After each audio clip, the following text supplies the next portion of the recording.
Welcome to part 3, beer, tea and terroir. This is a continuation of the idea of selling place, but we want to look at the way in which place, nature, branding get brought and put into particular commodities. How we pay for them in everyday commodities rather than at the place itself. So place is not just linked to the idea of aesthetics, but to taste. We're constantly consuming products marketed to us using their place of origin. This is really, really common. From wine to cheese, from beer to tea. So you're talking about food here, but the taste you're talking about here is about the things we like and don't like, not the necessarily related to the physical sense. But it's obviously both. But yeah. You show good taste if you think about the taste of the things you consume. Yeah. Would that make sense? Yeah. You're just discerning. Yes, discerning. Discerning taste comes from caring about origin, right? So the coffee you have and where that came from and what that meant. So it's relating here to kind of the green consumption stuff. Yeah. And I think at a point that seemed like a niche area of consumption, but it is now so common and very, very common across products. So origin is important to what we're going to talk about here. And origin is emphasized on packaging, in marketing, on menus, in sites of consumption, going to the cellar door, going to the farm gate, and it's supported a lot in media. Food shows in particular are constantly discussing, here I am in the Adelaide Hills and look at this amazing thing I've tasted here and nowhere else. And even things on the ethics of food, on the ethics of consumption. We'll often talk about slow food, the importance of place. And you can also recognize the difference when you look at industrial food production, where origin is often hidden, right, or regulated to phrases like made from a mixture of local and imported ingredients. And so there's just a difference there between places that look to products that look to identify place and those that look to obscure it as much as possible. And often in the likelihood that it's made from things that come from all kinds of different places, produced and processed in different places as well. So the relationship between place and the taste of things creates value we pay for, and that reflects our own tastes in terms of preferences. Either in the price of the goods or the labour to locate them, the connections you need to find it, or both. And this is really captured in the term terroir, which is a French term, so I'm probably pronouncing it poorly, but it's very common in wine. It actually really came from wine and cheese. But like anything, it's been grabbed on, globalized, and is used quite often, particularly in sort of research that analyzes this. So it really is about the relationship between location, so place, production, and consumption. And it's what Amy Trubeck, who's written about this in a sort of sociological sense, calls the taste of place, or terroir. Sip, sip, sip. Oh my goodness, I can taste the Hunter Valley in this wine, etc., etc., etc. I can't. I'm terrible at that kind of thing. But people believe that. Tangerines, pepper, and burnt tires. Yeah. So it emerges from French food culture, of course, which is always seen as a dominant and more sophisticated food culture from which things need to be emulated. Place and nature are deeply implicated in how craft and artisanal food and drink are produced, marketed, and consumed. And what we see is it's travelled away from French. It's travelled from academic disciplines like anthropology, cultural studies, economics, geography, political economy, sociology. And it's travelled through different commodities. So it's no longer just what you'd find at the high end or really exclusive end. This relationship between location, production, and consumption you can see in all kinds of commodities. So tea, whiskey, mezcal, cannabis, cheese, olive oil, and increasingly beer.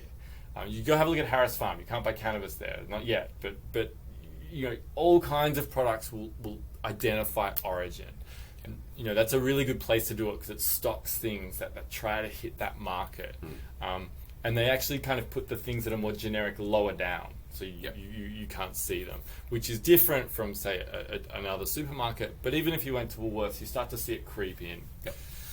So there's hints of terroir on meat, chocolate, bread, sardines if you go to Harris Farm. Even if the actual term is not used, it's the connection between place productions constantly articulated and sought out. And the actual differences between the things are kind of arbitrary or unimportant. It's yes. The performativity of the difference yes. is as important. Adds the value, right? Adds the value and makes us feel like we're discerning. and sophisticated consumers. Yes. Because the psychology around taste and like being able to identify the wine for a particular region has shown to be fairly bunk. And the book The Perfect Meal shows how even experts can be manipulated by light and stuff like that, and it gets that kind of sensuous stuff wrong. So Carol, people give me this smell. What can you smell? I'm like, oh, wine, booze. But I understand that there is probably some skill involved, but I'm not convinced it's at the extent that it is. And the same, and this is the point here, is it's the same now with tea, with cheese, with all kinds of commodities. Yeah. So this is another thing to say, but there's a lot of class going on in this. Absolutely. And it's also a way in which you can very quickly demonstrate either some kind of class mobility. Yeah. Like, I drink and consume this, right? I seek this out. And or a strong resistance to that. Yeah. So I'll talk about aspects of this with gentrification as well. Yeah. Like, I like craft singles, don't make me change, etc., etc., etc. So, there's a really nice quote by Enrique Castello, who has an article called The Will for Terroir, a Communicative Approach. And it's really interesting, he's talking about it in the Spanish context, but he's just saying that terroir is fundamentally a socio-cultural phenomenon. So it doesn't really have much to do with the nature that's being put into the commodities, requiring storytelling and evocations of nature, landscape, tradition, territory, and know-how. It's a way of branding place, usually through natural attributes, landscape, seascape, for example, including places that are otherwise rarely branded. So back to what we were talking about in the earlier part, can place be sold? It's often in products that it's sold as much as a place to visit. Yeah. And we can be really attuned to that. You can go wild looking for this stuff. So where you go down the south coast to get cheese. You go to the Adelaide Hills to get wine. That's Oh, when I was in Bundaberg, I brought back a car boot full of sugarcane or whatever, because it tastes better from there, right? Tasmania for whiskey. All these kind of places, things get associated with. And it shows both your mobility and your knowledge that it'll be different. It's different there. It's pure. It's more authentic. So back to sort of authentic understandings of nature, but also how nature is processed in production. Yeah. Now, it's even in how we are marketed beer. Which is a new thing, right? Beer in the past was a fairly mass-produced product. Yeah. Sold to blokes. Yeah. The kind of terroir of this is a relatively new thing in many ways. To associate beer with a kind of higher status form of consumption is like wine drinking is like a really new thing. A really new thing, and really important in gentrification too. Yep. Where's the craft beer line? And where does it move in a city, right? So craft beer's boomed in Australia in the last decade, and it resembles booms in other parts of the world. The US in particular, where it has a bit of a longer lineage, but also it's not just in the West. Brazil, Canada and Italy, the Western countries, South Africa, the UK. It's also allowed a different way of branding beer in smaller markets like Georgia, which is in the reading from Manning and Uplisashvili. At the moment, the latest research I could do by looking at the Independent Brewers Association annual report was there's 600 craft breweries in Australia, which is remarkable, and most of them are very young. So local small-scale craft beer production was common in the in the 19th and early 20th centuries, before disappearing almost completely. The same report says there were only 19 sort of small-scale breweries in the 1980s. They wouldn't have called themselves craft breweries, but independent breweries. In the face of corporate beer that you talked about before, either referred to as corporate or industrial beer. And the competition from imported beer, which can often be very cheap. It's often much cheaper beer. It's interesting, at the same time as Australia's craft beer industry is booming, cheaper US beer imports, industrial beer US imports, seemingly way more available than they used to be before. And you can buy like a really cheap carton of it for like $25 from Aldi. Yeah. From Aldi, yes. Yeah. Aldi has a lot of these kind of cheaper industrial beers. Even it has Leo, which is like the Thai version of VB, whereas a nicer bottle shop will have Sinha and Chang, but they'll have Leo and Aldi. So there's all kinds of different things happening in that market. Did you just perform terroir there? I did. Yeah, thought so. Yeah, I did.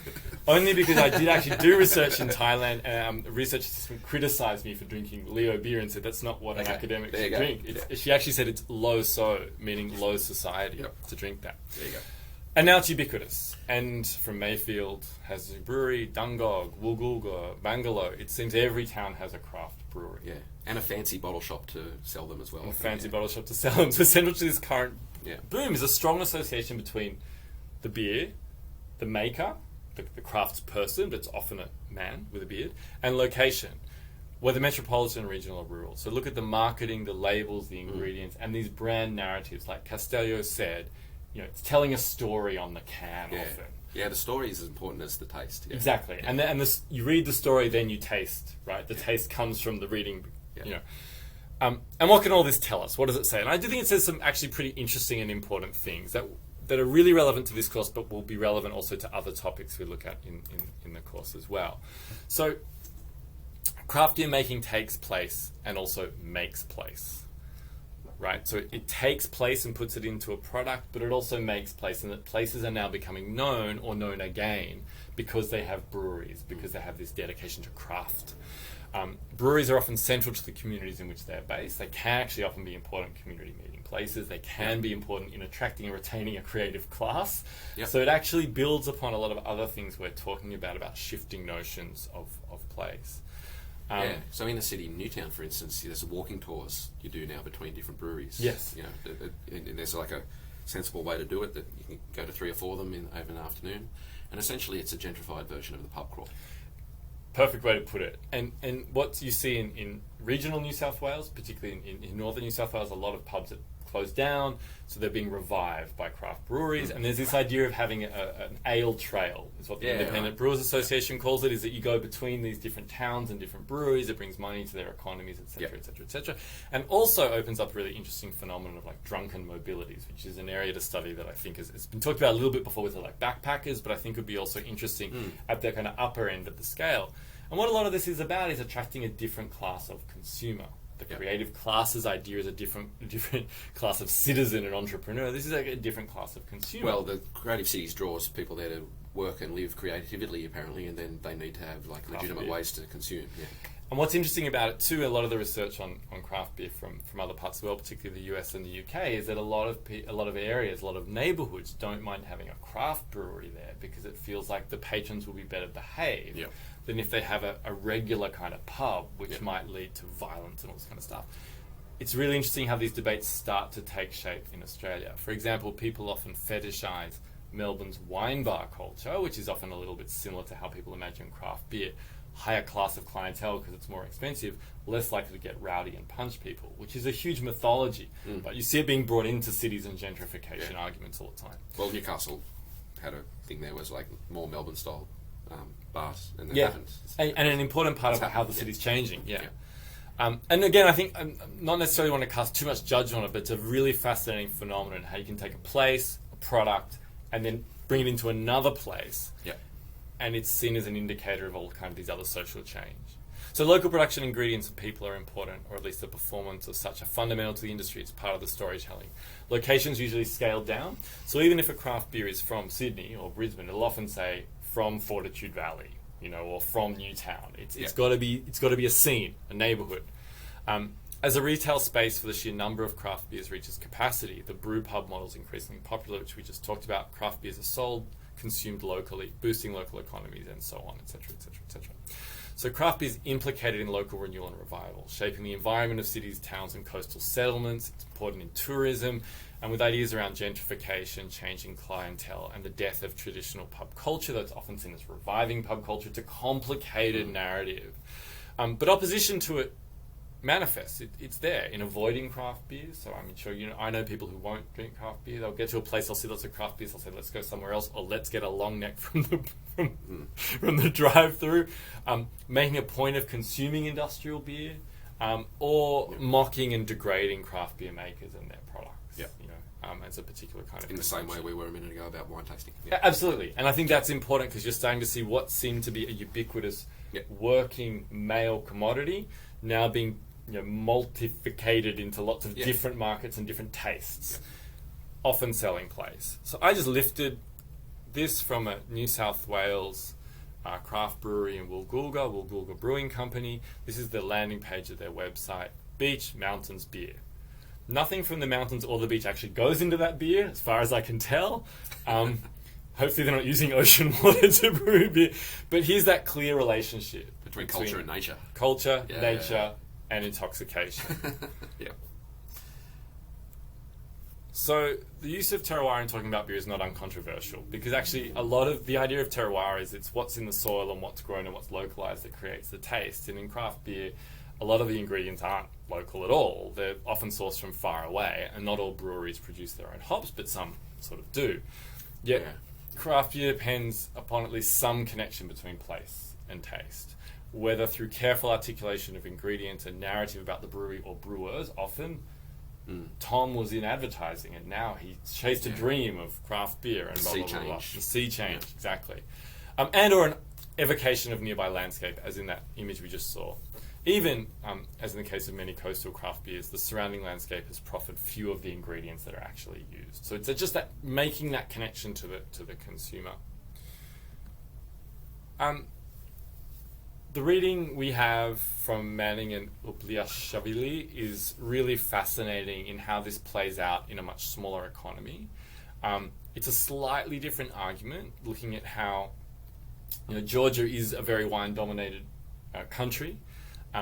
It's in many ways similar to sort of Newcastle and sort of beer brewing in the Hunter Valley. You're always facing the wine industry and the domination of wine, both in imaginations of place, the tourism economy, etc., etc., etc.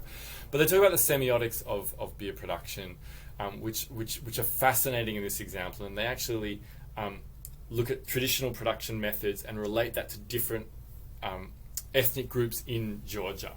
So they don't go for this artisanal versus industrial. They just throw in place. So particularly in Georgia, it's very mountainous. There are different communities in different places with breweries. So the brewery's in that place. Therefore, it's that community's ingredients, that community's recipe. Okay.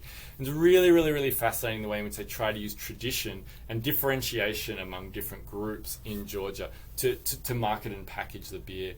So it's looking for a craft beer-like effect without making a distinction between artisanal versus industrial. They really just go, that mountain pass, that community, this is their beer, and you should buy it. And of course, the European market love it.